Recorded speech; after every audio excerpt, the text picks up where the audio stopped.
Welcome back to the Jamaican storybook, where wisdom meets storytelling and true love never dies. In the hills of St. Mary, where mist kisses mountains and rivers hum lullabies, people still whisper stories about true love that will never die. This is one of those stories. It's a story about Martha, the midwife, and her daughter Elise. A story that shows us that love, when true, bends through time and tide. For just as rivers carve through stone to meet the sea, true love too will always find its way. Elise was a modern woman who'd far outgrown her country roots. Smart, driven, a lawyer in downtown Kingston. Her days were full of meetings and high-stakes negotiations, and her nights loud with silence.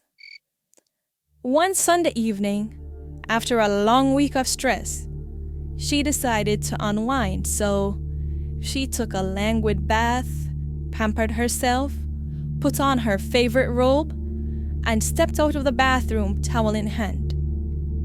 As she rounded the corner into the living room, on her way to the laundry room, she froze. There, sitting calmly and smiling, was her mother Marva. "Mama, how you reach Kingston? What you doing here?" Marva laughed softly. "My spirit did a itch me, my child. But tell myself, I have to see you today. Even if me just come up for the night and me go back down tomorrow. So, I beg, what's our name, son, to drop me here?" "But mama, what you things? You not carry not even one apple for me? And at apple time?" "But travel light, my love. Plus, remember something have clothes here? I me think you did finally outgrow your belly." Elise laughed and shook her head. "Mama, you're always full of surprise, you know." Both women embraced and walked to the laundry room together. They then retreated to the kitchen for refreshments, and for the first time in years, mother and daughter sat and talked till night turned morning. They laughed about old times when Elise used to thief the drops Marva made to sell before they cooled. And Marva would chase her around the yard shouting, "Mrs. Stop run! You want me broke you up when me catch you?" Knowing full well she was not going to lay a hand on Elise except to tickle her to the verge of bladder failure. They reminisced about Elise's first day of infant school and Marva's insistence that she focus on her studies and not worry, no matter how impossible the finances were for her tertiary education. About the time when Marva, experiencing a sudden urge for coconut water, got off a bus from Linstead right as Elise got off one from Kingston because she didn't have enough fare and, fearing embarrassment and experiencing severe homesickness, had made up her mind to walk up the Devil's Race course to get home to St. Mary during her first year at university. Martha hadn't berated her. She'd reassured her that her feelings were valid and that she always would be right there with her in every class, in every step she took. Laughter filled the house and they teared up with joy. Then Marva's voice got softer. "My biggest mistake, Elise, was spending my whole life bringing other people picnic into the world, but not spending enough time with my own." Elise looked at her mother reassuringly. "Mama, you did what you could, and it was everything we needed and more." "I'm glad to hear you say that, but please remember this. Nothing will ever diminish the love I have for you and your brother." Elise drifted off to sleep, head resting on her mother, feeling peace like she had never felt before. Morning came bright, Sunlight bounced through the curtains.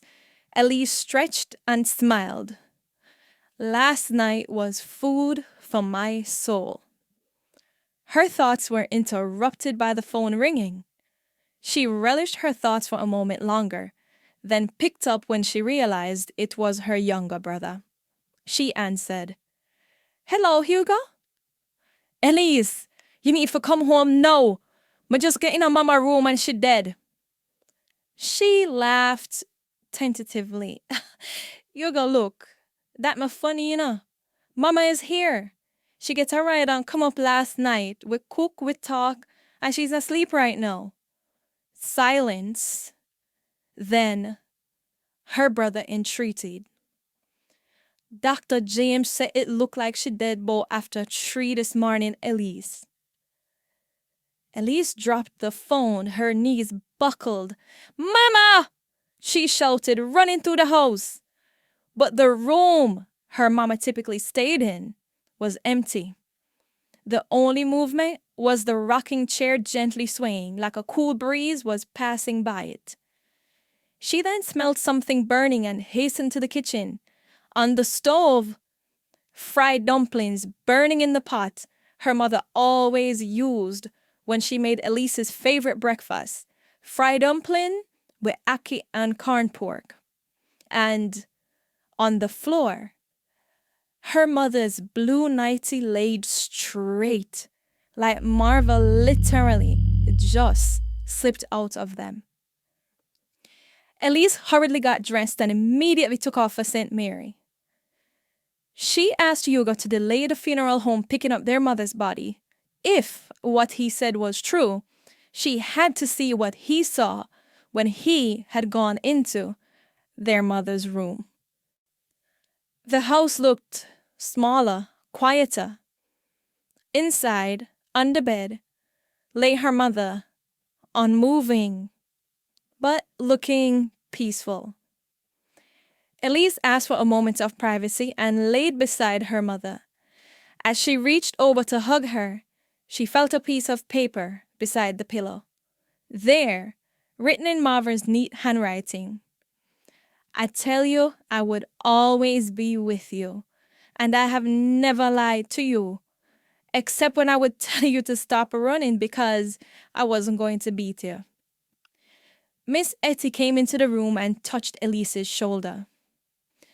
River people always keep them word in Elise. Like the waters flow continuously, I saw them always deliver what them promise. Mama come through the river, Miss Etty? Yes, child. Your mother is a river baby. Your granny had to go river every day while she was pregnant, or else it's like the pitney tormentor. During the burial, as the hymns echoed across the yard, a strong wind suddenly arose. The calabash bowl on the table filled with clear rainwater, though the sky was bright blue and there was no precipitation. And then, the smell of fever grass permeated the air. Elise smiled through her tears and thought, "A mama that you know." After the burial, while everyone else was drowning in manish water and white rum, she decided to walk down to the riverbank. The same place her grandmother held vigil while she was pregnant with Marva. The same place Marva spent all her life washing and bathing, despite Elise modernizing the house as she grew in her career. It was also the place she'd fascinatedly watched her mother cavorting like a child, a real river baby, when she thought no one else was around. She bent down, touched the water, and saw something glimmer under the current.